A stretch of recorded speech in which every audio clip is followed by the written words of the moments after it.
नमस्ते। और इस खास लीगल एक्सप्लेनर में आपका स्वागत है। एक लीगल कॉरेस्पॉन्डेंट के तौर पर आज हम दिल्ली के उस बेहद चर्चित और चौंका देने वाले केस की गहराइयों में उतरेंगे, जहां एक आईआरएस अधिकारी की बेटी की बेरहमी से हत्या कर दी गई थी। हम सीधे साकेत कोर्टरूम के अंदर चलेंगे और उस रिमांड हियरिंग का बारीकी से विश्लेषण करेंगे। ये सिर्फ एक मर्डर केस नहीं है, ये हमें दिखाता है कि कैसे मॉडर्न टेक्नोलॉजी और बायोमेट्रिक्स आज अपराध और पुलिस इन्वेस्टिगेशन का पूरा तरीका बदल रहे हैं। तो चलिए बिना किसी देरी के शुरू करते हैं। साकेत कोर्टरूम की शुरुआत ही एक बेहद खौफनाक और सीधे बयान से होती है। 19 साल का आरोपी राहुल मीना काले रंग की शर्ट पहने और सफेद कपड़े से अपना चेहरा लपेटे हुए जज के सामने खड़ा था, और उसके मुंह से जो शब्द निकले वो थे, पैसे के लिए किया।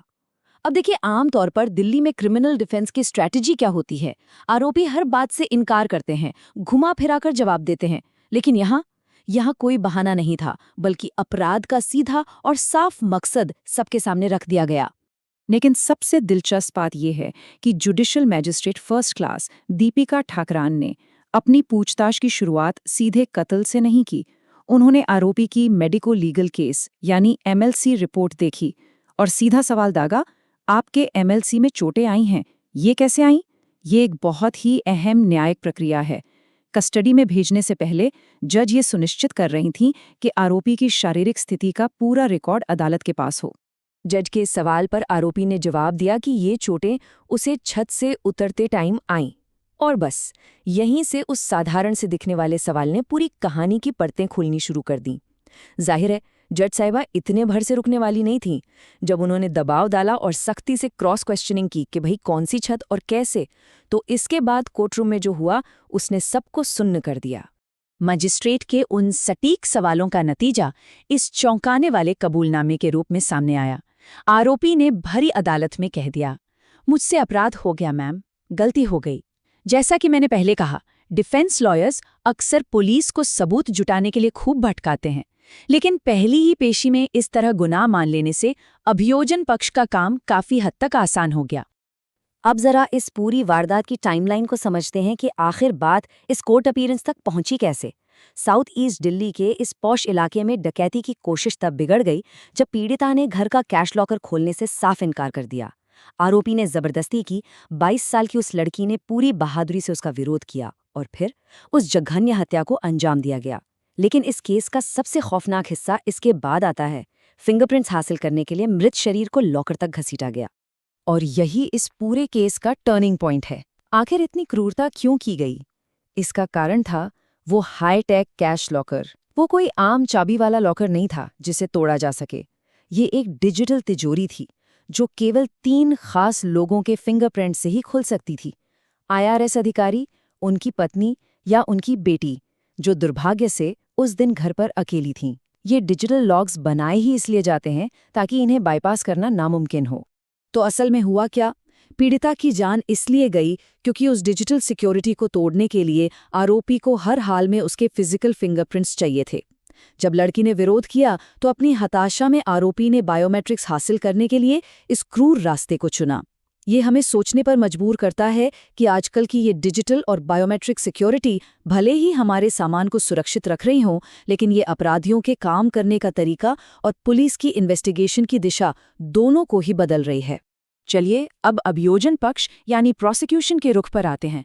पुलिस कस्टडी मांगते हुए उन्होंने स्पष्ट किया कि जांच अभी शुरुआती स्टेज में है। मोबाइल डिवाइस के रिकवरी जैसे अहम डिजिटल सबूत तो मिल चुके हैं, लेकिन उन्होंने अदालत को एक और बड़ी बात बताई। आरोपी के खिलाफ राजस्थान के अलवर में भी ठीक इसी तरह का एक मामला दर्ज है और वहां भी जांच चल रही है। ये कोर्ट के सामने आरोपी की क्रिमिनल हिस्ट्री साबित करने का एक बहुत ही मजबूत तरीका था। अब थोड़ा लीगल मैकेनिक्स की बात करते हैं। एक लीगल कॉरेस्पॉन्डेंट के तौर पर मेरे लिए ये देखना बहुत दिलचस्प था कि इतने ड्रामेटिक और खुले कबूलनामे के बीच भी जज ठाकरान ने प्रोसीजरल फेयरनेस यानी प्रक्रियात्मक निष्पक्षता को कैसे बनाए रखा। देखिए, जब कोई अदालत में खुद अपना जुर्म मान रहा हो तब भी न्याय प्रणाली के कुछ नियम होते हैं। जज का काम है ये सुनिश्चित करना कि सारे कानूनी अधिकारों का कड़ाई से पालन हो ताकि आगे चलकर ट्रायल में कोई तकनीकी खामी केस को कमजोर न कर दे। और इसीलिए मैजिस्ट्रेट के ये शब्द बहुत ही क्रूशियल हैं। जज ठाकरान ने तुरंत कहा, तो आप अपराध स्वीकार कर रहे हैं? पर मैं इसे कन्फेशन नहीं मान रही हूं। क्या आपने सोचा ऐसा क्यों? क्योंकि वो हमारे लीगल सिस्टम के गार्ड रेल्स को कायम रख रही थीं। पुलिस रिमांड की स्टेज पर बिना पूरी जांच और सबूतों के इस बयान को सीधे तौर पर एक फाइनल लीगल कन्फेशन के रूप में दर्ज नहीं किया जा सकता। तो इस पूरी सुनवाई का नतीजा क्या निकला? जज ने जांचकर्ताओं को 4 दिन की पुलिस रिमांड दे दी ताकि वे डिजिटल और फोरेंसिक सबूतों के साथ अपने केस को एकदम पुख्ता बना सके। वैसे ये केस सिर्फ एक कोर्टरूम ड्रामा नहीं है। इसने दिल्ली के सुरक्षित माने जाने वाले रिहायशी इलाकों में रहने वालों को अंदर तक हिलाकर रख दिया है। जब एक बड़े अधिकारी के घर में ऐसी खौफनाक वारदात हो सकती है, तो ये हमारे घरों की सुरक्षा और हाउस हेल्प की स्क्रीनिंग पर बहुत ही गंभीर सवाल खड़े करता है। इस एक्सप्लेनर को ख़त्म करने से पहले मैं चाहता हूं कि हम सब इस एक सवाल पर गौर करें।